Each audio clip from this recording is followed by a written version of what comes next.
Hi guys, and welcome back to Deck Talk. This is episode 11. I am Ben, Knight of the Blackwater, and I'm joined by probably the biggest guest I've had on yet. I'm joined by Lennart, the current world champion. Hey guys. I guess thank you very much for coming on. Yeah, no worries. I always appreciated to be on stream someday with the famous Knight of the Blackwater. I've watched already several of your videos. Oh, thank you. I hope most of them aren't awful. No, I don't think so. It's one of the things, especially recently, I'm very conscious that when I stream, I have to talk a lot. And then when I talk a lot, I'm not concentrating on the game and make really stupid mistakes. But yes, it's fun. I absolutely understand. I have this in most of my games with friends. So brilliant. So obviously, if you guys are new to Deck Talk, what we do is this is a two-part video. In part one, we're just quickly going to talk about the deck, kind of some choices to the deck. Lennart's already made a slight alteration that he took to Starlock, so we're going to probably talk a little bit why that slight alteration was made. And then we're going to, in part two, jump onto the Iron Throne, and I'm going to be taught how to use this deck, which I'm going to need because I am awful with Martel. It's the one faction I just can't get on with, no matter how much I want to. If you say yes, I think I have never seen a video from you where you were playing Martel, to be honest. There's one that went up last week, and I tried doing, Red Door... Starfall, and I played about 2 games, hated it, so I basically made a Martel Rose deck, which was basically just all the knights, which is more of a Rose deck than a Martel deck, if I'm honest. I guess Martel Rose with knights is more like the other common decks. It is. My first ever store champ win was with Martel. So yeah, back in cycle 1, because I just took all the intrigue removals and won with Doran's game. So you were already on Martel when I wasn't. Yes, and then they became really hard to use, so I stopped using them. Right, so I guess the first thing is you're building up to Worlds. You know you're going. Why Martel Wolf? The reason was for me it was completely clear that I was playing a Martel deck. But before the restricted list, I was thinking about Martel Wars to Come. It's the classic build, I guess. A lot of people have already used it before with Breaking Ties, Flea Bottom, Hota, the 7-cost Ariane, and Doran's Game. Yes, I've already played Martel Wolf before, but I guess the last time before Worlds I played it was the year Worlds before. But I decided to took it again because after the restricted list, the biggest enemies of the Martel Wolf deck have become weaker. In my opinion, these are the Mace Hightower combination, because you can normally not kill any character, for example, with Venomous Blade if Mace is in play, because you can just blink the character out which you choose as a target. And well, it's always very hard to play around this combination with Mace. He has a lot of answers. He didn't need to attack, so he does not need to activate your triggers. Yeah, that's one of the matchups, and the other one is the Martel Wars to Come itself, because of the plot cancel event, which is very, very painful for a reset deck. And normally, I've played Martel Wars to Come for a long time myself, and reset decks are very, very easy to handle for them. And now after both decks, well, I would say it's able to play them at this time too, but it's much more harder, so I didn't expect a lot of them. So I decided to take this. Okay, that makes sense, because I know in the build-up I was helping, you actually was a little bit helping, I can't take too much credit, your semi-final opponent to do a bit of testing. And Martel wasn't really on the radar for that group. They were mainly looking at Stark and Targ with a little bit of Tyrell and Night's Watch, but those decks quickly fell away. Yeah, that was one of my other reasons why why I've decided to build this deck. Not build this deck, but playing the deck. It was I expected a lot of Stark players and Targaryen players by myself. So for Stark, to handle Stark, I decided to build a reset deck, but it has to be a reset deck which does not belong to Varys anymore, which I was running before in several different decks because of Mira Reed. And also Greyjoy is a big problem with... I actually don't know the name of the card. It's Vince, and I guess we all know which card it is. But yeah, well, he's also a very big problem for Varys. So I decided to take Banner of the Wolf for Ramsay, Ward, March to the Wall combination to reset the Stark decks. And also I needed some answers to Meereen and Skagos. Also Flea Bottom, which is very important for a reset deck to knock this one off. So I decided, to play Martel Wolf for basically Frozen Solid, Ward, and Ramsay. Frozen Solid. Yeah, I mean, obviously, at the moment, Frozen Solid's particularly great. I mean, the deck, obviously not that I would have gone, but the deck I've been using recently is a lot of Targ, Marine, because it's just crazy how quickly that deck sets up. Yeah. And how quickly it can recover from being reset, actually. You know, the craziness of, what was it? One game I opened up Summer Harvest instead of my opponent, and I still had 5 characters on the board by the challenge phase. That's very crazy. Yeah. If you're trying to reset a Targaryen Red Door deck, then it's very hard. They can recover all the time, so you have to reset them every single turn if you cannot shut up Meereen. So looking at some of the things, so obviously we all know Ramsay Snow. He's a pretty kind of a good linchpin of the deck after resetting. Obviously some stuff you can do with him at Stark now, Stagos, is pretty horrific, which I've not done to my opponents at all, I promise. And so that's the sort of theme. So you're looking at the Stark cards. Obviously you've got obviously Bran's a pretty good Stark include these days, even now since Core. That ability to cancel events and bar against Lannister, which aren't very common at the moment. To be honest, the biggest reason for me to include Bran Stark was I was expecting a few still Martel War stack, and I wanted to cancel the plot cancel event. That was very important. If you're going to flip Valar Morghulis or Valar Dohaeris, you absolutely need to get this plot happen against them. And another big issue was Targaryen, because they can recover from resets very easily, as you have already said. And he's basically for this both matchups here. I mean, he's useful in most of the matchups, but these 2 decks are the biggest reason for him. Yeah. Yes, I can see that. Obviously, the one fear in this one obviously is was it Fire and Blood, but that's kind of disappeared, I guess, hasn't it? I've not seen it much recently. To be honest, if one of my opponent is flipping this plot just because of Bran, I'm absolutely fine with it. Yeah, true. Obviously, the other one you got there. So you've got the Arya Stark, the if standing, everyone can't be saved. So this is, I assume, to make the most out of your Valar Morghulis. To be honest, I'm still not sure if she is really that great in this kind of deck, because at the moment Forced March is very popular. So normally I have the problem when I have her in play, I still cannot guarantee that my Valar will kill everything, and so often I don't use it in these situations. So she's not that great as some people expect, but for sure she's solid. I guess in some respects she can be better in Stark now, because obviously Stark got a lot of stand effects. So if you want to play that reset heavy Stark deck, obviously you can use her in there, and obviously they can go and fetch her a lot easier with Stagos and the different versions of her. Yeah. But to be honest, I just need her ability normally in the plot phase, as there are not so many effects in other phases. I guess it's just the Southron Messenger and the Venomous Blade. And apart from this, Valar Morghulis is, I guess, my only effect which interacts with her. So one of the other sort of interesting ones I thought. So you've only got one Ariane Martel. So I thought this should be quite good, because you can obviously pull in characters in and out, but only as a one-off. Yeah, I was struggling with her a lot.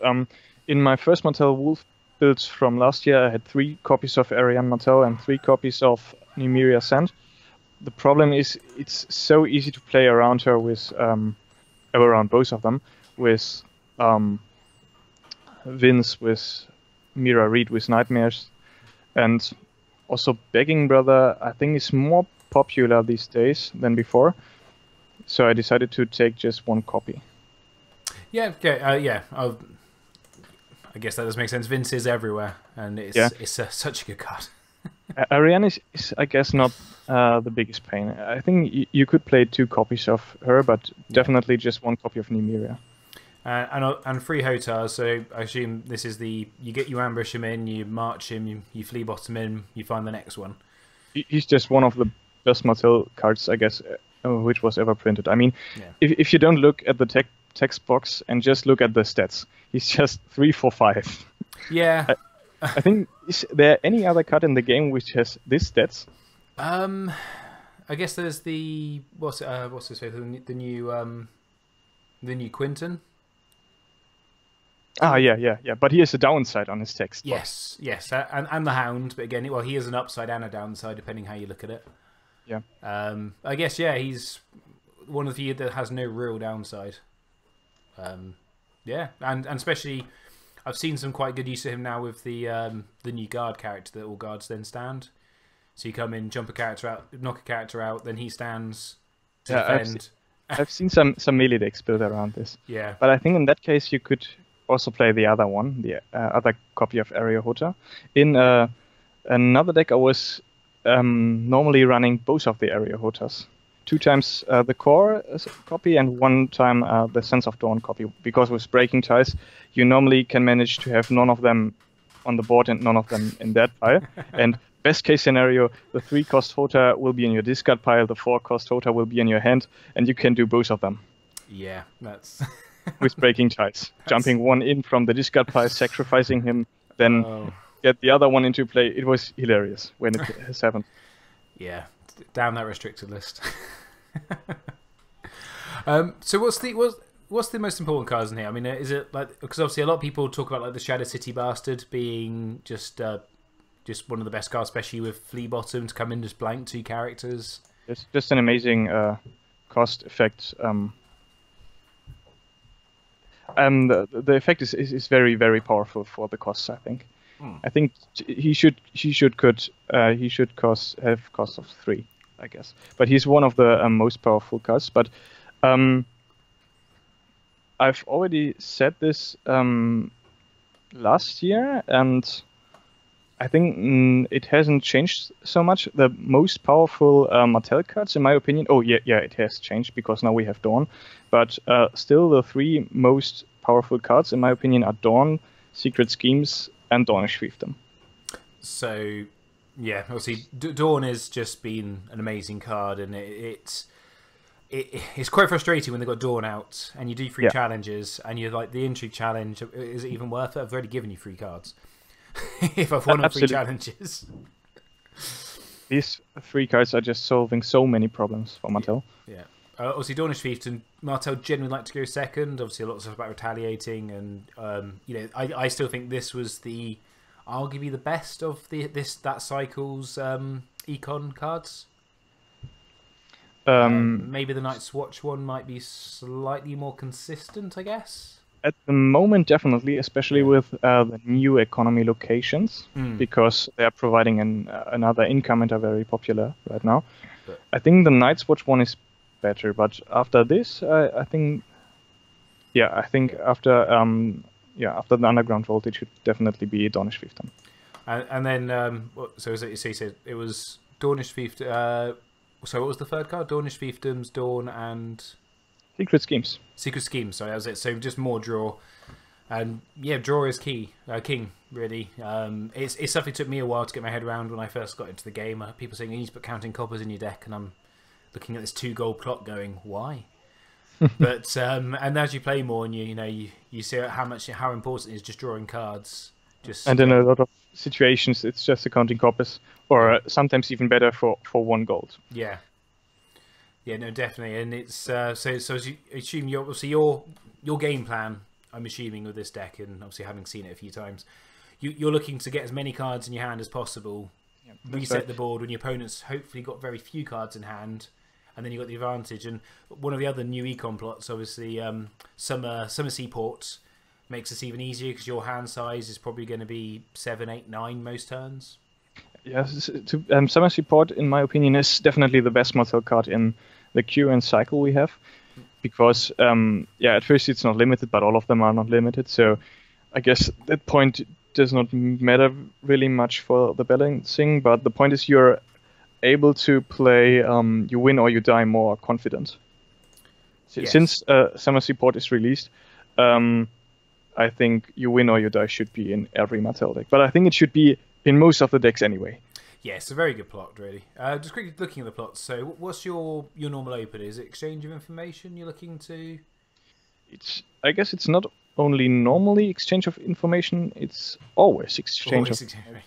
I think, Since Vala de Heres, I'm not a big fan of opening up with March to the Wall, even if I could march, for example, a Brienne or something. I'm just marching kings, 7-cost kings, because they're very painful. For example, Renly or Robert Baratheon, especially Robert Baratheon, because the king plot still hurts very much. But normally, if you have just a character, for example, like, I don't know, Brienne or Corinne Halfhand, it's not worth it to march them, because you can always you have Vala de Heres still in your plot line. So if you're marching plot 1, then your Vala de Heres in the next few plots will become less useful. So just play the plot with the higher reserve, and just let your opponent flood the board, and then play Vala de Heres, and after this you can pull your march, your Ramsays, your wards. So looking at this, really, you've basically got exchange information to go and find the cards, and also I found exchange information is a plot that definitely gets weaker as the turns go on. Absolutely. Yeah. Because obviously there's more lanes to go. I can give this character, he's dead, and I can. You've already got this location, so here's a dupe. I'm not running political disaster. I don't care if you have a dupe for that location.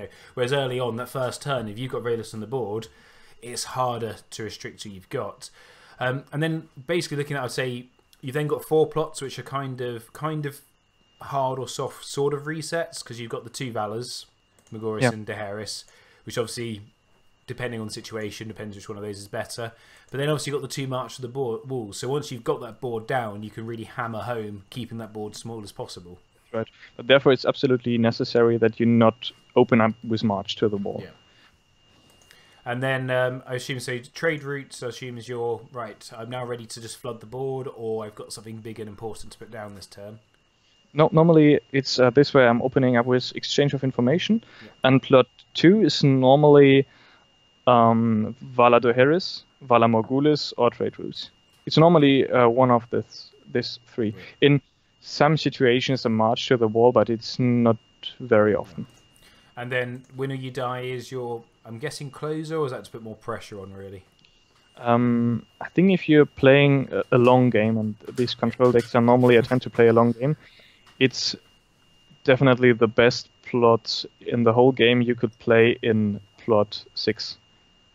I mean, you just draw 4 cards, and then you have the low reserve, so you have to discard, and you don't have as many options in plot 7, but in plot 8 you can flip, you win or you die again, and you have again 4 cards in hand and 2 claim at this point. So if you are often playing to plot 8, it's should definitely be an auto include this plot.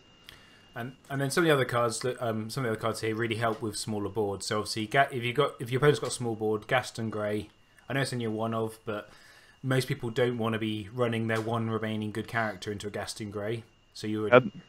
Gaston Grey is the biggest reason for it is that people are playing around it, even if they don't have to. It's a card with written on the sidebar, maybe your opponent is making mistakes, probably.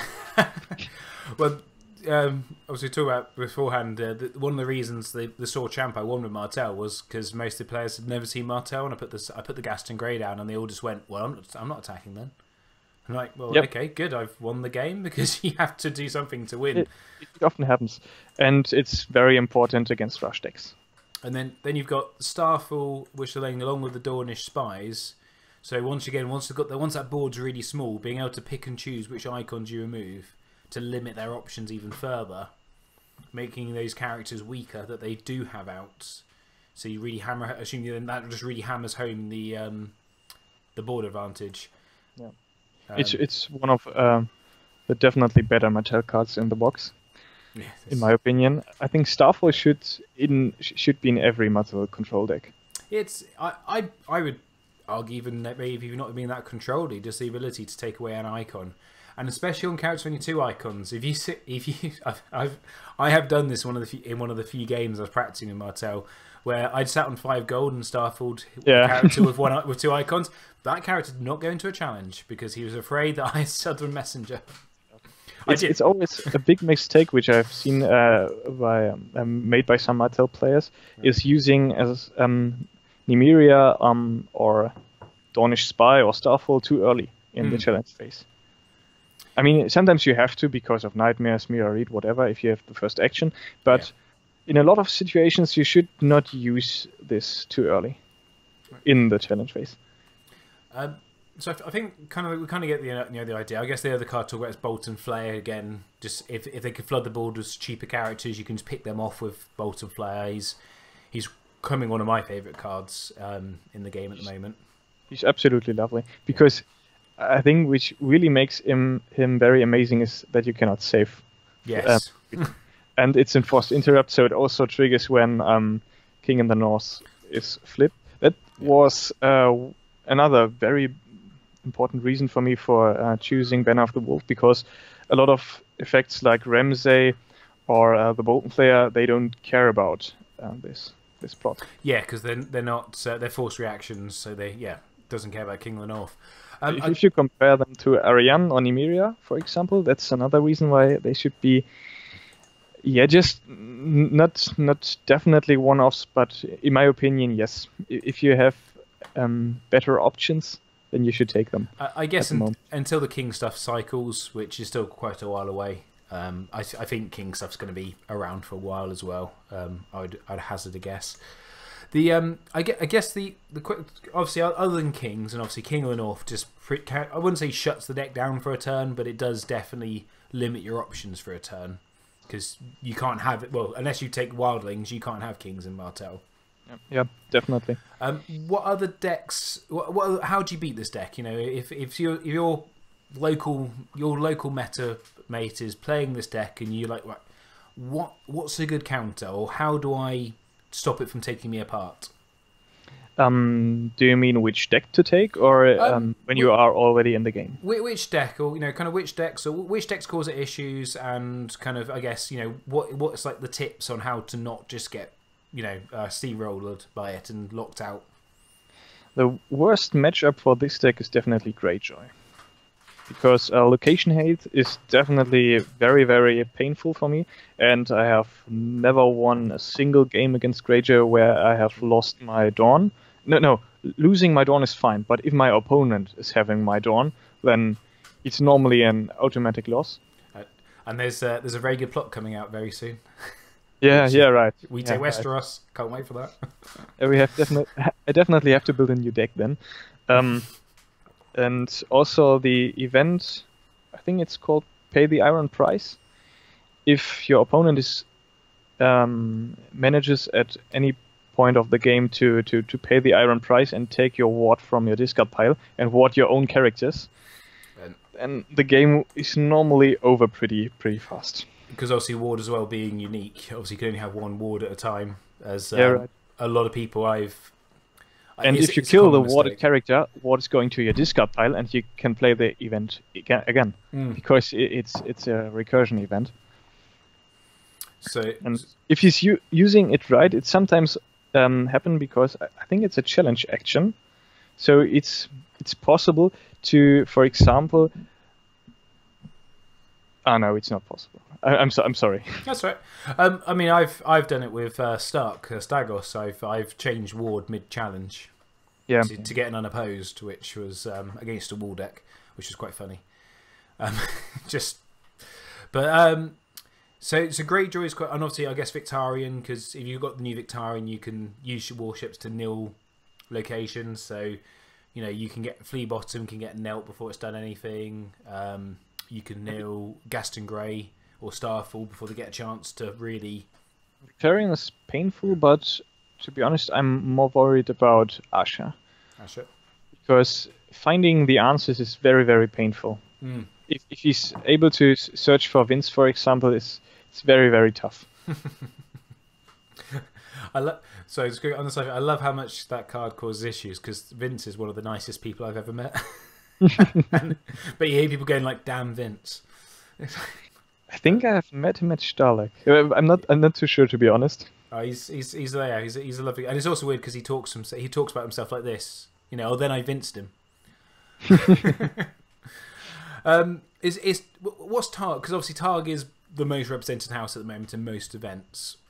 Is that a hard matchup, or is it you just got to play around the tricks and you don't necessarily care they're burning your stuff because a lot of it's quite cheap? Before Starlek, I was absolutely sure that Targaryen is my best matchup. Okay. Yeah. After Starlek, I guess I have to correct my opinion about it. I've lost against the Tar Crossing deck 2 times, and in the first 2 rounds.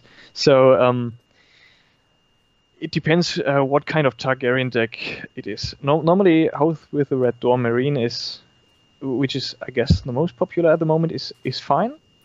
Also, the normal common burn decks are fine, but the crossing decks, if they are able to get really, really fast, then this hurts a lot. So that's the Dothraki decks mostly with the crossing? No, not the Dothraki decks. It's okay. Just the crossing. The crossing game time itself, the rush decks. Okay. For example, if you're playing in the first round of Starlek, I have lost to Daznak's Pit. That was very, very painful. Okay. Oh yes. Yes, cleared my completely board in the first challenge phase. Had Khal Drogo and stand for him. I guess it was Queen's Guard. I'm not too sure. And then there was another challenge phase, and I already had no characters on the board. So there would be another 4 challenges with 2 times renown the crossing, and so the game was basically over. I guess, but 3 or 4. You're just so far ahead already that. Yeah, it was just too fast for me. Yeah. Okay. So I could not lock in the control elements. So that could be another way of looking at it. Is if you go fast, you can potentially beat this deck for a chance to set up and do what it needs to do. I think there is a chance in beating any deck with Martel Wolf, or especially with this build, if your opponent will not be too far ahead in the first 3 or 4 plots. Okay, brilliant. Well, okay then. I think that's probably enough on the deck. I think let's get it into the Iron Throne and make people roll their eyes when they see Martel Wolf, because it's been quite a popular matchup recently. Okay, guys, we'll come back after this break.